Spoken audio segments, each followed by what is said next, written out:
मीरा भाईंदर महानगरपालिका निवडणुकीच्या पार्श्वभूमीवरती शिवसेना नेते प्रताप सरनाईकांनी महायुतीबाबत स्पष्ट आणि निर्णायक भूमिका मांडली। मीरा भाईंदरमध्ये महायुतीचं सरकार पाहिजे, मात्र ही युती जर सन्मानपूर्वक होत असेल तरच आम्ही त्यासाठी पूर्णपणे तयार आहोत, असं ठाम मत प्रताप सरनाईकांनी मांडलंय। भाजपला जितक्या जागा दिल्या जातील तितक्याच जागा शिवसेनेला देखील मिळाल्या पाहिजेत, असा 50-50चा फॉर्म्युला हा शिवसेनेचा ठाम आग्रह असल्याचं त्यांनी पुन्हा एकदा स्पष्ट केलंय।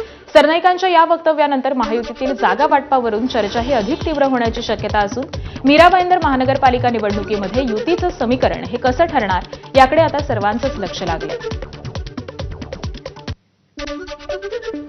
भारतीय जनता पार्टीचे प्रदेशाध्यक्ष यांची एक बैठक झाली आणि त्या बैठकीमध्ये सर्व ठिकाणी ज्या ठिकाणी शक्य असेल त्या ठिकाणी महायुतीमध्ये लढण्याचा निर्णय झालेला आहे आणि मी सुद्धा भारतीय जनता पक्षाच्या प्रदेशाध्यक्षांशी याबाबत बोललो, ते पण सकारात्मक आहे।